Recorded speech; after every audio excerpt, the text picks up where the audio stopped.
All right, it is Tuesday night. It is time for another episode of Conversation with Commodores, and I have got the Longtoss Champ of 1989 in the house tonight. Number 8, Coach Jeff Brothers. JB, how you doing tonight, bud? So good to see you. I'm doing great, Bernard. And any acclaim you give me for the long toss, you taught me everything I knew. So that was my introduction to Vanderbilt football, was that competition. I'm not going to deny that. I'm just going to claim that I won about 49% of those tosses to your 51%. We'll leave it at that. How about? We'll leave it there, but I think you're selling yourself short. Well, guys, if you don't know this, man, you have not been around Vanderbilt Commodores football, the stadium, or McGugin since 1983, because there has been a Brothers family member for over almost 38, 39 years. There was a Brothers literally in the office the whole time.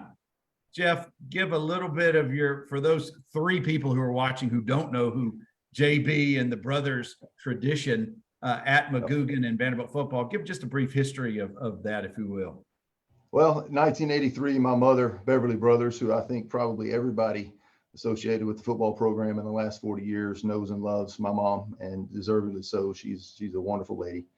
And so in 1983, she started working for Coach McIntyre in the football office, which then in turn brought myself and my brother to the campus.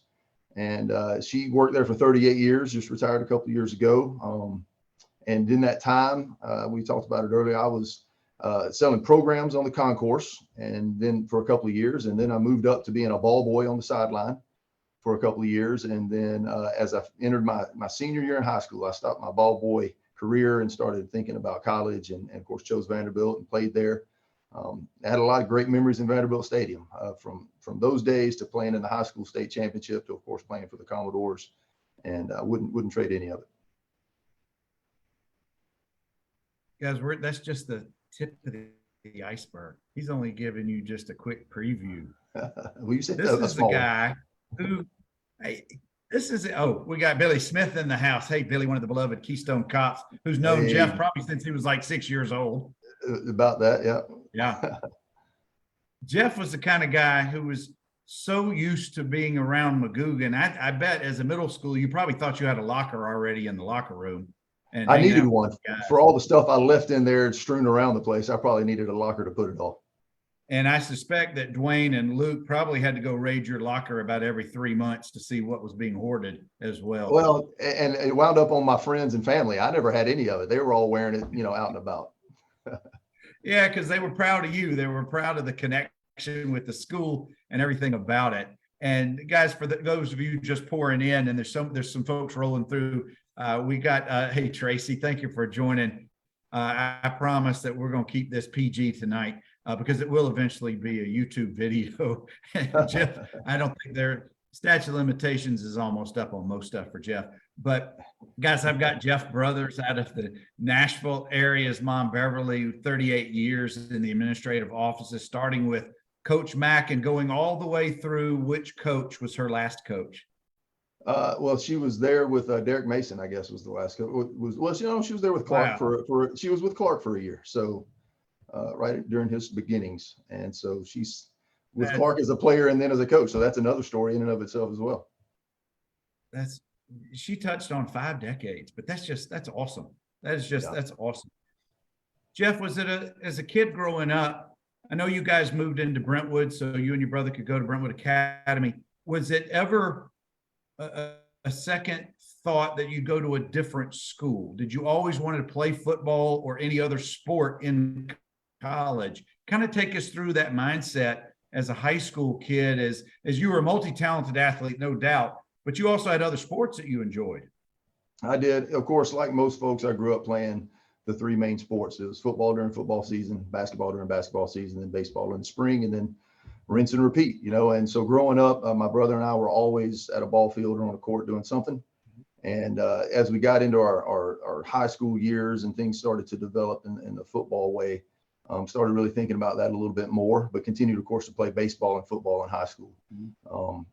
We, started thinking about just I didn't think about the college process. It was a different era then. Recruiting was totally different then. And I loved playing at Brentwood Academy. When I was growing up and my parents, took us to Brentwood Academy in middle school, that was the only thing I really thought of, is just being at Brentwood Academy with Coach Flatt and that strong tradition, and, as a national level high school program, and then really just wanting to earn my way onto the field there to do my best to uphold that tradition. And was very fortunate that we had some good teams and won a couple of state championships. And as that started to wind down, then the college opportunities became something to think about and manifest themselves. And so I love the idea of being at home and playing at Vanderbilt. Like I said, I'd run around that stadium concourse. I knew the ins and outs of every bit of that athletic complex, and the thought of, continuing my career there in front of family and friends and being close to home. There were other schools to consider, but there was really never any doubt in my mind that that's where I wanted to be. Awesome. It's sometimes it finds you, and it found you at a very young age. And clearly you fulfilled what you needed to do growing up to be eligible, to be attractive, to be on the squad starting in '89. Coach Shepard and Gary Jr. both say hello to you, Jeff. Hey, guys. Clearly Linda has given Coach Shep KP duty off for this hour, so I know he's thankful for that. I'm sure he appreciates it. Anything I can do to help, that'd be great.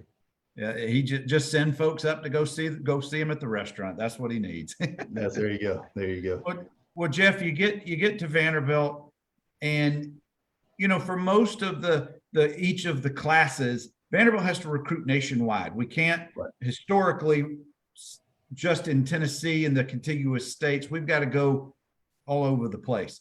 So your recruiting class alone, I think, had guys from either 9 or 10 different states. What was it like getting to campus and then getting to meet the freshmen a couple of days before the varsity came in? The college experience is great for everybody that just opens up their circle of friends and their relationships. You grow up sort of in this bubble of your hometown and your school. And then when you go to college, for any student, there's just this opening of your eyes to people from different parts of the country and the world, really, at a place like Vanderbilt.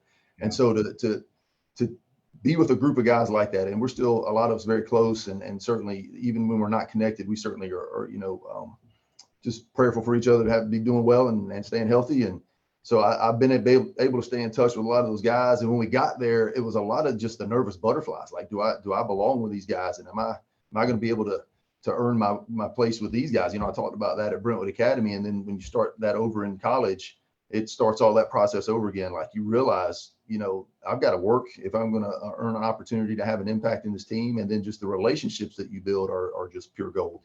Those are the things that all of us remember even more so than the games themselves, is the relationships, the dorm life, the workouts, the breaks that you had when you maybe went on a trip with some of your guys, and just growing up with each other. Literally the first time all of us are away from home, and you're dependent on each other, and it really does become a brotherhood. And the guys I came in with, we had a tremendous class of athletes, but even more than that, a tremendous class of men. And to just, again, jump into the upperclassmen who really took all of us under their wing and taught us, sometimes with some tough love, but gave us a great foundation to build on as we went through, the 4 or 5 years that we were there. Something that's been real heavy on my heart, Jeff, that I owe you an apology. I showed you almost all the tricks of the trade about how to be a holder, but I didn't show all of them, because as an upperclassman back then, you need to be kept in your place. You need to be redshirted. And afterward, I'll send you my techniques video that you can then share with your team when you need it. But I just wanted to share that. That was my way of just purging a little bit. So. Well, I appreciate that. I held in high school, and so I was very comfortable with it and thought maybe I could come to Vanderbilt and sort of get on the field quickly that way. But again, you learn very quickly. The upperclassmen have the upper hand. And so I learned that from you, and I had to find my place, and I think that's probably why they redshirted me. They knew they didn't need my holding, until you were gone. And so I appreciate you. Truth be told, Watson probably felt bad that I hadn't been on the field and wanted to get me a letter and get some playing time. OJ Fleming is in the house, my buddy. Hey, OJ, good to see you, bud. What's up, OJ? You're right, Jeff. You go from being big man on campus. Your high school is a national program. You guys are killing state titles, but you get to campus and everybody is a Jeff Brothers. Everybody has that athleticism. They're coming from their programs. Right. And your freshman year, for most of us, we get redshirted, and none of us really like it. We all think, as an athlete, I'm a competitor. I want to be on that field. I want to test my abilities against the other guy. But the reality is, we need that year of growth. Right. Mentally, physically, spiritually, emotionally, athletically. And for me, at the end of that year, I saw tremendous gains for me personally in all of those. Did you see any of that throughout your freshman during that year? Because I know you wanted to be on the field as bad as anybody, of course. Absolutely. And you said it just right. Everybody that gets signed to a major program and an SEC program showed themselves in high school to be worthy of that opportunity. And so you come in, like you said, with sort of feeling good about yourself. And then you realize there's a lot of growth that needs to happen, not only just in the understanding of the game, but the speed of the game and how to navigate college just in general. And so to be able to step back and have that year, I was never a big guy even after that. And so to have that for physical growth, for certainly emotional growth, and growing in my understanding of college football, and Coach Brown and Coach Sloan and those guys did a great job with all of us, on that side of the ball, just preparing us for our future that we were anxious to get to, but they knew we needed a little more time to marinate and to be able to do that. I wouldn't trade that year for anything, because it's a year to relax, to push yourself and to work towards your ultimate goal, which is to have an impact and be on the field. But to know that you get that year back as a player, everything these days is so sped up. Everything's so expedited. Yeah. I mean, you've got freshmen in high schools that are getting offers to college, and that process has just sped up for everybody. And so now the expectation, especially in the era of the NILs and all those things, I don't think they're going to be afforded the opportunity to just rest and have that margin, that space to grow before they get put out there and have to perform. And some of them are up to it, and that's great, but I wouldn't trade any of it. Yeah, that and we can, that topic alone, you're one of the key people I'd love to have a further conversation with about how the impact of NIL, transfer portal, all of that changes all of that experience. Back in our day, you get redshirted. If you want to transfer within the conference, it's at least 1 year or two. Anyway, that's ancient history. But Jeff, you come in as a quarterback, you're a multi-purpose athlete. You played all the different sports and positions at Brentwood, but like a lot of players who come to Vanderbilt, you kind of are needed in other places if you're not going to be one or two on the depth chart. So at one point, I guess this is my question to you. I know you played 2 years under Watson, and then DiNardo took over your third year. You played quarterback, I know, the first year. Talk to us about your progression from that to defense to kick return. Where were you? Which years were you in? What positions?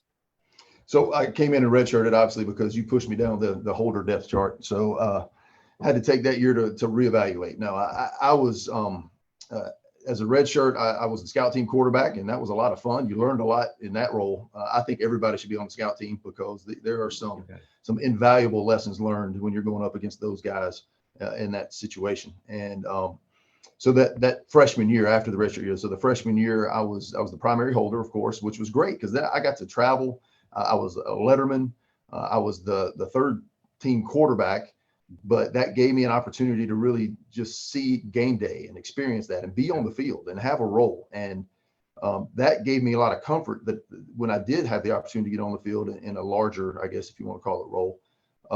And that 1 year, that freshman year down at Auburn in some very difficult circumstances after the death of my father, the starter, Marcus Wilson, was injured. So Mike Healy was playing. Mike got injured in the second quarter, and then I got thrust into the game my freshman year at Auburn. And that was a tremendous learning experience. However, just because of the circumstances, I don't remember any of it. That was a very interesting and difficult week in our lives as a family. But I was thankful to get to play in that game. And the rest of the season just finished out on special teams as the holder. The next year, had an opportunity to play for the starting job with the first year of Coach DiNardo, and earned the starting job. And this is a great, thing I try to transfer to our players, even here in high school and as they go into colleges. The truth is, I thought I was ready. I prepared, but I did not have immediate success. We played Syracuse and lost. SMU, Alabama, Duke, and we're just struggling offensively. And of course, a lot of that falls on the quarterback. And while I was, I think, getting better and doing some things that were, helpful to our offense, we were struggling as a team, and a lot of that falls on my position, at the quarterback position. And so the coaches made a decision to make a change. We were at LSU at night, and I did not start the game, and we were struggling a little bit. So I came in the second half, and we came back and had a chance to win the game inside the 5-yard line with just under 1:20 to go. And an unfortunate fumble took away that opportunity to win. And from that point on, the rest of the season, I was only a reserve. And that gave me an opportunity to kind of recalculate and say, okay, what do I need to do to take advantage of that opportunity if it comes around again? There's no guarantee. I didn't think that I'd wasted the opportunity, but what it did show me was I had a lot more to learn and a lot growing to do, and to get back in there and work at it. And, that delayed gratification, I think, is a lost art. And I think a lot of guys, especially in this era, like you talked about, if I don't get what I was expecting right now, I'm going to go somewhere I'm just going to move around till I find it. But back then you had to play it out. And so we go into the fall, that was of the 90 season. And we go into the spring of 91. So the spring going into my junior year, and Coach Ron Case was our defensive back coach, and Carl Reese was our defensive coordinator. And Coach Case came to me and said, hey, I've got an idea I want to put by you. And he had taken former quarterbacks and moved them to the safety position before. Chris Donnelly, one of my great friends who was in my class as well, did that, and then wound up transferring to Alabama and playing safety for their national championship team back then. So I knew it could happen. And he said, why don't you come to safety in the spring? And if you become the starting safety, I think you can do it. If you become the starting safety, then that's where you'll be. If you don't, then you'll have the opportunity to go back in the summer and fall and compete for the quarterback position again. Mm-hmm. And I said, well, Coach, if I'm going to do it, it's got to be all in. I can't have, 1 foot out of the boat. We got to go. And so in the spring, worked really well with him, and what I appreciated is my teammates that just kind of welcomed the opportunity as well. I mean, obviously, if I'm coming over there, I'm displacing somebody as well. But we all worked together to make that room work. And as coming out of the spring, I was the starter at free safety. Very comfortable with that and very excited about that. We had a good defensive unit, and a lot of those guys were guys in my class. Yeah. And I was excited for it. And so that fall, going into the fall, Coach Case also was our punt return coach on special teams, and he knew I was holding for extra points and field goals. And so this is just one of those lessons where I didn't realize where that was going to lead, but because they trusted my hands, he said, we need to make sure we catch the punts and don't give it back to the other guy. He said, if you run, that's great, but I want to make sure we field the ball, and I think you can do it. So that's how I started returning punts. So 2 years at free safety, 2 years as a punt returner, and just, an amazing opportunity to start in the SEC on both sides of the ball in my career. And what a great pleasure that was. You did leave out a key component. I know that you're a humble guy, but it wasn't just your hands, because clearly I had that first year in '89, I had superior hands. We saw that, but that's all that I had. Nobody asked me to return punts. Nobody asked me to try out for free safety. You had the gifts, you had the athleticism, but you're so right, Jeff. There can't be a handful of fellas, not just at Vanderbilt, but in the SEC period, who've started really on all 3 phases of the game. And frankly, I don't think that should be left out of your storyline.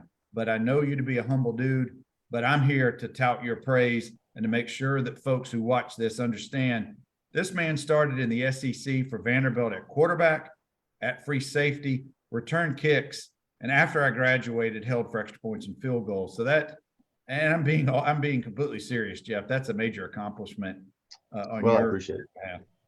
Well, I appreciate it. And, like the old quote says, if it seems I could see for miles, it's because I stand on the shoulders of giants, So I had great teammates, great coaches, was blessed with the ability to do those things and the opportunity. And that doesn't always happen. And so I certainly feel very fortunate and very, very blessed. Let's step away from the field for a minute. Let's talk about your high school preparing you off the field for Vanderbilt, because that's no joke. The academics, even though you lived not far from home, you're still on campus. It's not like you're I don't know if off season you came by and saw your mom, or even during the season came by and saw your mom very often, because you just had your own schedule. You're in college, and it's a sink or swim that first year. A lot of guys don't make it. We had 3 guys out of my class who didn't make it after the first semester, just were gone for whatever reason. But how did you transition or make that? And maybe it's part of that red shirt experience, but what was it that allowed you to have the off the field confidence? I can make it academically. I can make it socially. I know I can make it athletically. Well, I think, there's a lot of people that I would credit for that. First and foremost, my family, just a strong work ethic from my parents and grandparents. We mentioned my mom. She was, and speaking of versatile, she was in several different roles in the Vanderbilt athletic department. Yeah. And, was great in all of them. And so if anything, I might've learned that ability from her, just to be, just to have a diversity of interests and talents, and be able to apply those in different areas. And it was great to have her on campus. She was great about not getting into my business too much, and I could come by and say hi. And then she, it was obviously great to see her, but she had spies for that. She didn't do it directly. She probably did. She probably knows a whole lot more than I think. But Dwayne Jones, we need to talk. But as far as just academic, obviously going to a school like Brentwood Academy, the academic rigor there certainly prepared me for being able to handle the college load. And the other thing I would say to even people coming in now is take advantage of the resources. I mean, we had the mandatory study halls, but we also had the academic coaches there around so that we could run things by them, make sure that we were thinking in the right way for papers and projects and labs. Started out in engineering, so having some good resources there on campus to take advantage of, I would certainly say that was a big part of our success. But I was always a guy that was just interested in a lot of things. I couldn't just hone in on one thing and be comfortable. I wanted to master a certain skill and then move on to another one. And Vanderbilt, all colleges, but certainly Vanderbilt allows us to do that. Our professors are great, or the academic deans are great. They want you to have success, so they're going to set you up. They're not going to do it for you, but they're going to give you all the resources you need to take up the ball and go with it. And I think we were all encouraged to do that. Had a lot of friends that were very motivated to do that as well. That's the other thing. You're surrounding yourself at Vanderbilt with guys who have the same motivation to go there to get a great education, to play in the greatest conference in the country, and to do both at the same time. And you have to want that and be kind of, just gird yourself up for that. And we all did. And if those guys weren't of that same motivation and mindset, they weren't there very long. No, and we had, you mentioned a few in your class. I had a few in my class for whatever reason. Some of it was athletically motivated, some of it was academically motivated. But I think the guys who stuck it out are very proud of the accomplishments that we all made during that time. Absolutely. And guys who are just joining us, welcome. OJ Fleming said that he inherited your locker after you graduated. Big honor for him. I'm honored that he sat in it as well. So he was a great player. And that's the other fun thing is, you pass your number on, you pass your locker on, those shared experiences, not only with the guys you were there with, but you do really feel a part of the history and tradition of the school and the sport and the program in the SEC and at Vanderbilt. And those guys are there now. I love going over and watching practice. I love walking around the facilities and just kind of all those memories come rushing back. And then, appreciate the opportunity they're going to have to create those experiences and sharing those traditions as time goes by. Well, as busy as you are in the fall, each fall, we're going to get to that in a minute. You better get over there pretty quick before everything gets torn down and redone. I might need to go grab a brick off the wall or something just to have it. I wouldn't. I want you to get into that Facebook group with Tracy. You can see I post progress photos whenever I see them, all kind of good stuff. But speaking of handing my jersey down, next week in your quarterback room, my quarterback room, Joe Peebles is going to join us next week. Joe Peebles is one of my best friends. I see him every year. I play in his charity golf tournament. I saw John Gromos down there this year as well. Joe is a phenomenal person. He has a great charity that he runs. He's obviously a very successful businessman and has a great family that he's raised. Joe is a remarkable human being, and I'm so glad he's going to be with you. But I always look forward to seeing him every summer, and we have a great time together. He is quite a guy. Yeah, those and guys like I've got Jeff Brothers here who played in the late 80s, early 90s for Watson and DiNardo.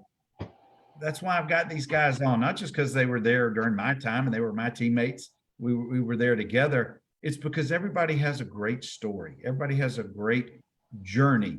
And Jeff, Joe, anybody who comes on here, we want to tell them those stories because we're trying to tell the oral history. And speaking of somebody who was on earlier,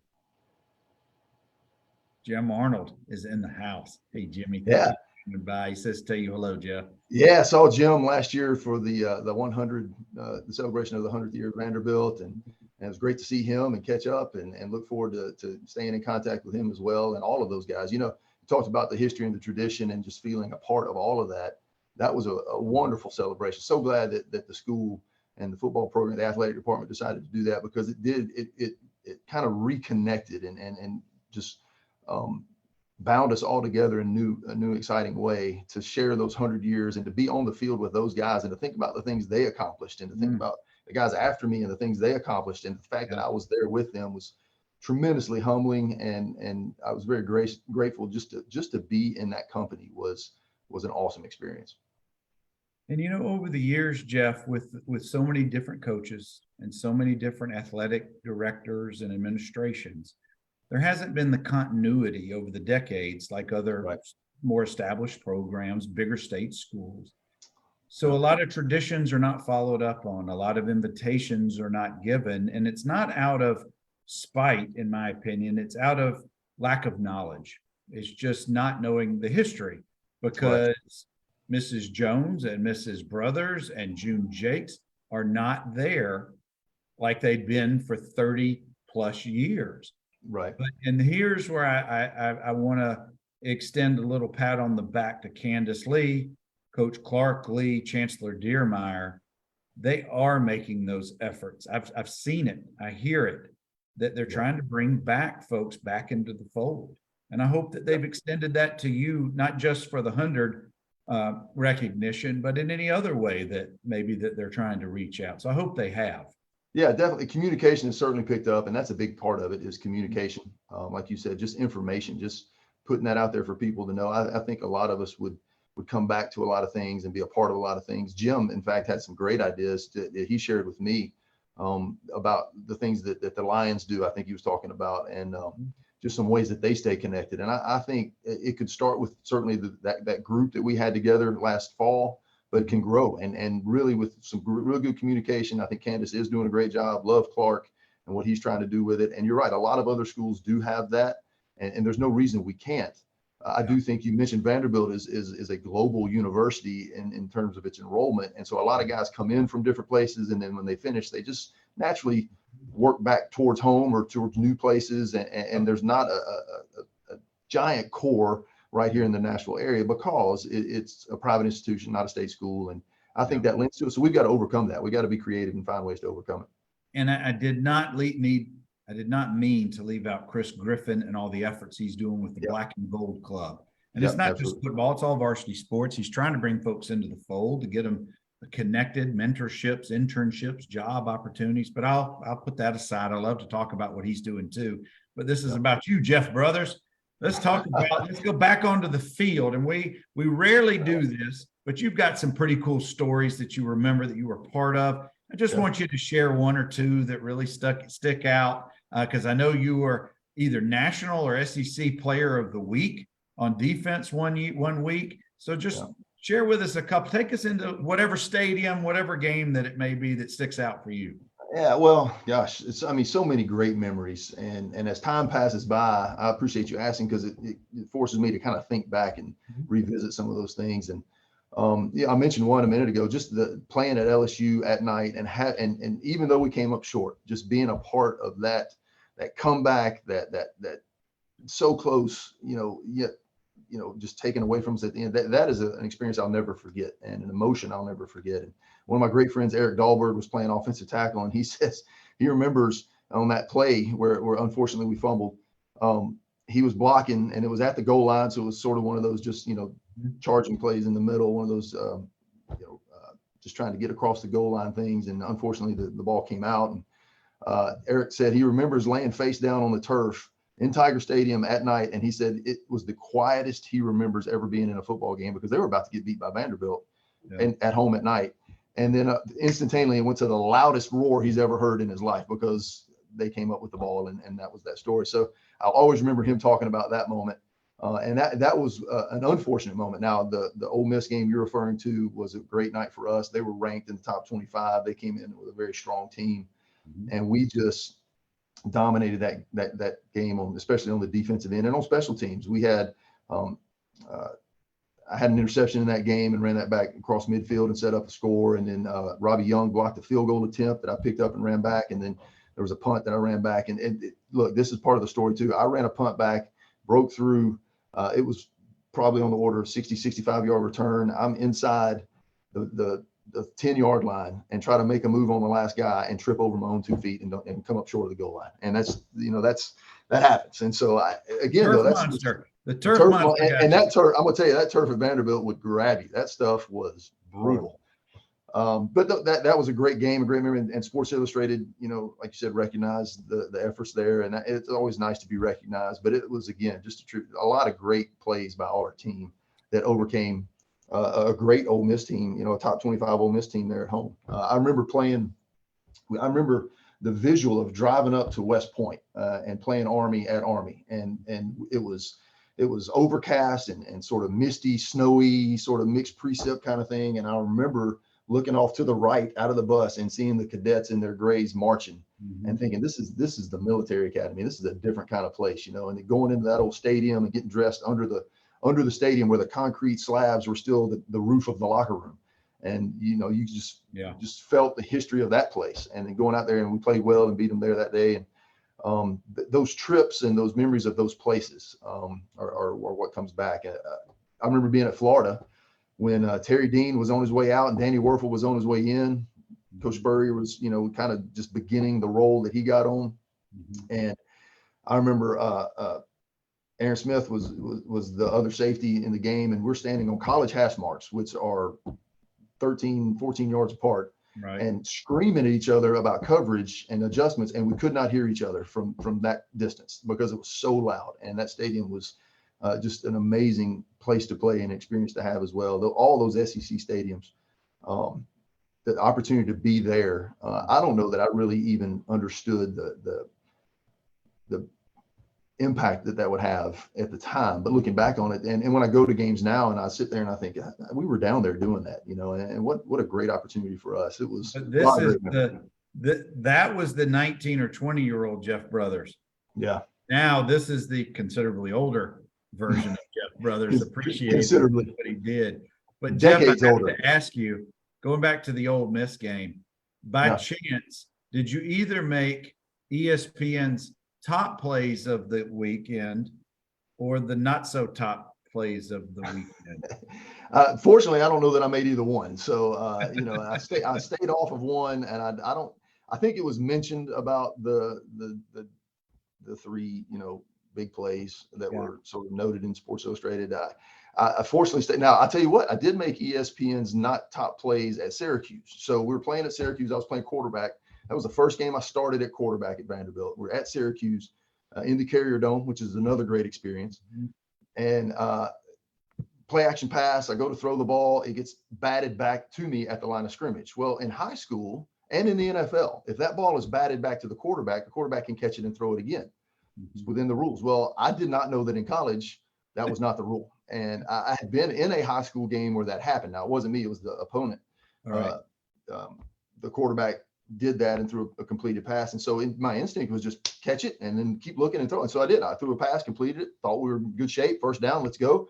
And it was a penalty for, an illegal forward pass. And so I learned a good lesson there about the nuances of the college game. But yeah, great opportunity to be on the field and you get recognized for some things, and that's great too. So I do think that was my ESPN not top 10 play. Well, you had many more good plays than not so good. But we got Big Diggs in the house. Brian Diggs. Say hello. Big Diggs. Brian was on the show the other night. We had such fun conversation. All right, Jeff, let's get to the end of the Vanderbilt time. And most of us, the majority of us, are not going professional in the sport of football. Right. Our profession is going to be elsewhere. It's time to hang up the cleats. Right. And we never or ever, even today, as you and I are sitting here, we're still athletes in our mind. Now, granted, can't exactly do everything we used to do, but we'd like to think so.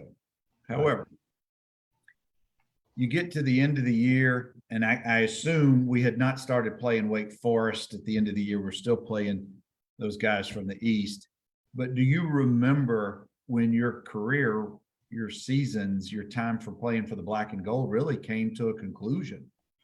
Yeah, I do. We had played, it was, we always ended the year with Kentucky, Tennessee, and we had played at Kentucky my senior year. We had beaten them at home our junior year. We were playing them at Kentucky our senior year. It was spit and snow, like it seems to always be at Kentucky when Vanderbilt plays. I think it was this year, as a matter of fact. And we'd come away with another win there, and it was a big win. Now we're going into the Tennessee game, and we were playing in Knoxville my last game, and just miserable weather. I mean, just 34 degrees and raining sideways, and just miserable cold. And I remember, and speaking of turf, Neyland had turf at the time that I think they had put down sometime in the 1940s. I mean, it was concrete hard. Yeah. And what was supposed to be the grass type turf was just matted down into crushed, concrete. And then the lines they had painted each year for the last 20 years. And so there was probably a quarter to I was going to say it was probably raised in the line from the turf. And I remember that part of the field, but we didn't play well that day. And I just remember the end of the game just feeling like, wow, this is, you don't go into the game thinking of it like that. Or I didn't go into the game thinking like that. But as the game played on and it became obvious that was going to be the end, and it was going to be sort of a bittersweet moment, just start reflecting back on, gosh, this has been an amazing experience. It kind of was fitting ending it in the cold rain of Neyland Stadium, and just kind of, thinking what a great chapter in my life. Now I had played well, played okay, and had opportunities. At least some folks were talking. It was, again, totally different era, but some folks were talking and about maybe what might be next from a football standpoint. I knew the uphill climb that would be, because again, I was not the biggest specimen, on the field, but I could run and had done some good things and had potentially an opportunity. So started talking about that with some people, and got into that, of course, was in Thanksgiving weekend. So we get into Christmas holidays. We come back to school in January, and in January of 1994 was a crazy ice storm in Nashville and shut down all of the city, except, of course, Vanderbilt has its own power plant. So we're going to go to class, Of course. And so I get up and I'm walking out of our apartment, lived over behind Chili's on West End in some apartments. And there was a Joy's Florist, was a flower shop there right next to Chili's. And so there was a guy in one of those little small pickup trucks delivering flowers. And he had backed out of his parking spot, and there was a gully sort of, between our apartment complex and the parking lot of Joy, the back parking lot of Joy's. And he was in the gully just spinning his tires, just couldn't really get traction to go. So I walked up behind and just kind of, hey man, I'll see if I can help. So I start pushing on his truck, and I didn't know it, and he didn't think to tell me, but he had stuck a sheet of plywood under a tire to try to get some traction. Well, the tire caught the plywood, and the truck didn't move, but it shot it out the back of the tire and hit me right on top of the foot. And immediately that was the end of the potential career, so had to deal with that. I went down, and like I said, it was an ice storm, but I immediately went into shock. I started sweating. I was, just in pain, and got up, got in my car, and somehow drove over to the training room. Fred Tedeschi was our head trainer. Went into Fred. I said, something's going on with my foot. And he said, what happened? So I told him. Had a hiking boot on. So he pulled my hiking boot off, and there was a little spot of blood on my sock. And he said, well, that's not good, because something from the inside caused that. So he pulled my sock off, and to keep it, as you said, PG, it was an ugly scene. And so immediately had to go to surgery. Immediately was told that was the end of any opportunity to play football. So right there, just the abruptness of the end was even more so than the last game, at Neyland. And that was a difficult time in my life, just dealing with the fact that it was that was truly the end of the era. If there was ever going to be a chance, which would have been a small chance. Yeah. That was it. And have to think now about what's next, Did that stop you from ever doing something nice for anybody ever again? No, No, but I'm kidding. I don't help any florist for these days. So, you know, Is Joyce Florist, is that where Banditos used to be, or is that a different location? no, I think that's right there on the Right downtown across the side. street from the towers. From the towers. Yeah, that's it. Yeah, yeah. There was Tower Records, Chili's, Oh and yeah. Banditos. Oh yeah. I Yeah. bought my first compact disc from that Tower Records right there. Well, Jeff, you know, sometimes it finds you, you find it, but that clearly was your sign that it was time to pivot. Now, like most of us, the profession that we're in for the long haul is not necessarily our first, second, or even third profession. And that's so with you. But before we get into the coaching aspect, you found your way into some marketing and maybe some other things. But then you had really not just some inspiration, but somebody who knew a little bit more about who you were from that standpoint Sure. than maybe you even knew. So Right. take us, keep coming forward with your story and how it led to where you are today. Sure. Well, so I mentioned the accident there behind the shop, and immediately went into surgery that day. Fortunately, I was headed over to get breakfast, and so I hadn't eaten, so I could go straight to surgery. Mm-hmm. And then that began about a 5.5, 6 month process of recovery, and had the surgery right there at Vanderbilt. And so then I had already graduated. You know, I had my degree. I didn't really know what I had thought potentially there was a chance to train and go try to make an attempt at continuing to play. But so then you have to decide right quickly, you know, what am I going to do now? And I had a friend that was moving to the Atlanta area. He was starting a job down there, and said, look, what are you going to do? I said, I kind of just need to get away. I just need some time to think and just get away from this, because my whole life had been right here in the Nashville area. And so I was thinking, maybe I have a degree, maybe it's time just to go and get away and see what's out there. So I went to Atlanta and moved in with him, and took a job in a small marketing program down there. It was really just to pay the bills. Like, I just need to do something. And honestly, was just looking through the want ads, saw an opportunity that said, you know, looking for former athletes for marketing. You know, like a lot of businesses use former athletes because of all the intangible things that they gain from their career. And so started a marketing job, was doing fine, was making a little money, and was coming back home every once in a while to come to the doctor to get checked out.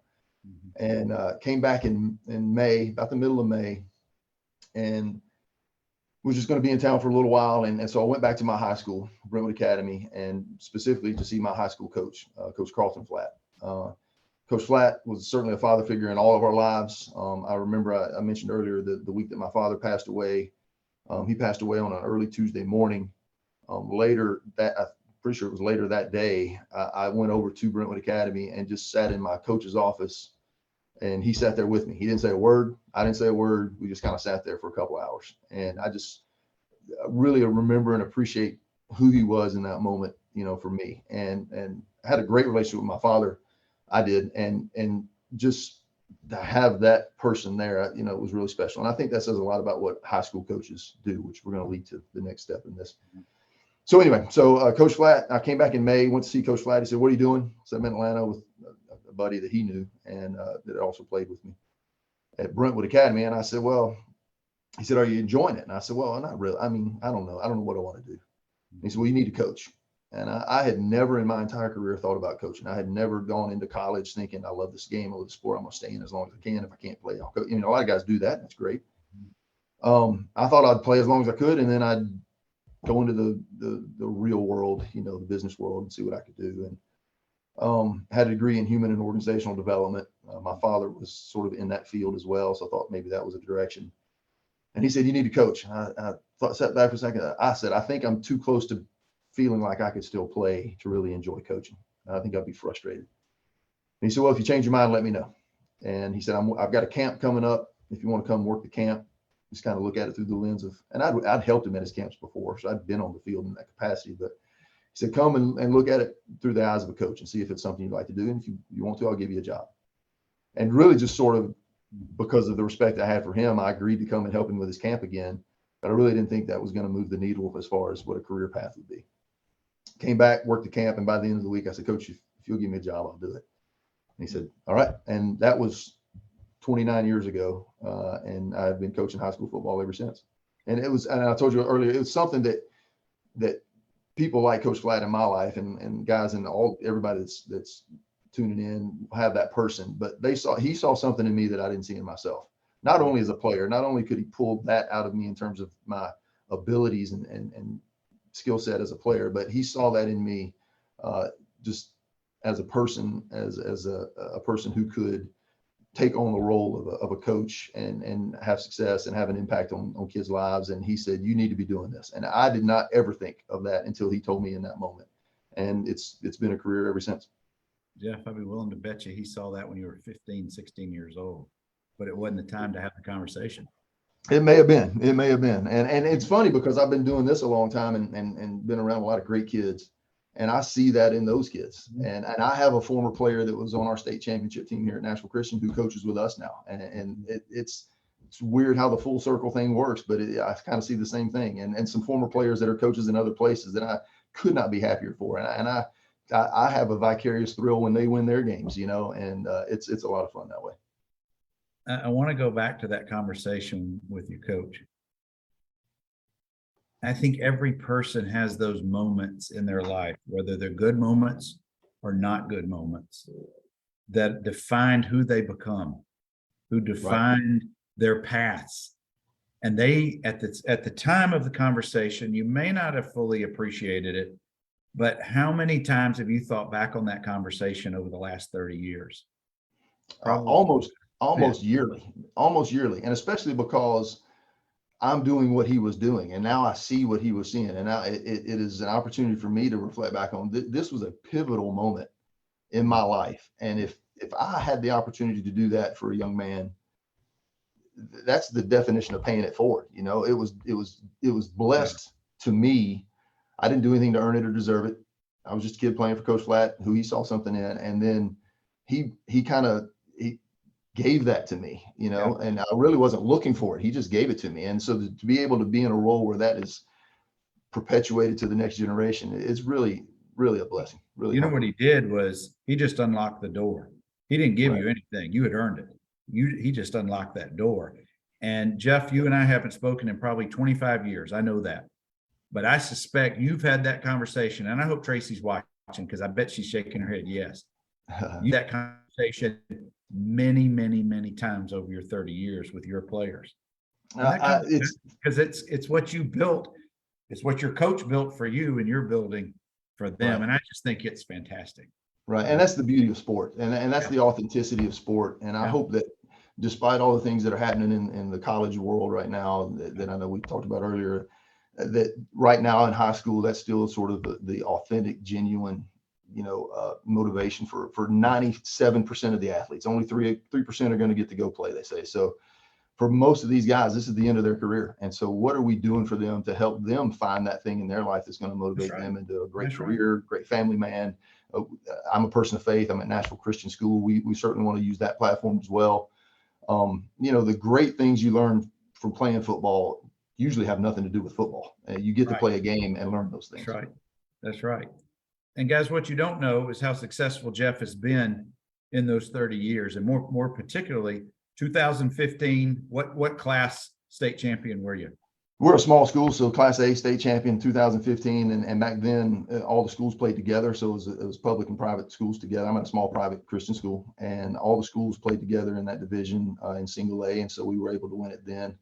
Came to Nashville Christian in 2010, and we won it in 2015. And then we were runner-up 2021, runner-up 2022, so knocking on that door again.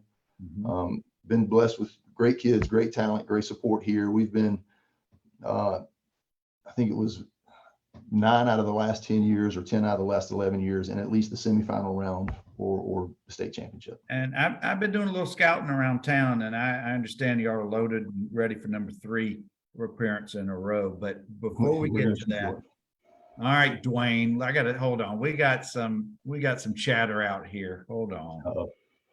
Oh, actually, it's kind of sweet. So I owe Dwayne an apology. He says to tell you, Jeff, several of your college coaches thought you'd be a fantastic coach. And you I appreciate that. It was interesting. Oh, so here's another story, if you don't mind. Here's another story about that. So when I did finish playing and the accident with the injury and everything, wasn't sure. So I came back and started coaching at Brentwood Academy in the fall of '94. In the spring of '95, Coach Don Freeze, who was our offensive coordinator under Jerry DiNardo at Vanderbilt, he got a job coaching arena football in Memphis, Tennessee for the Memphis Pharaohs.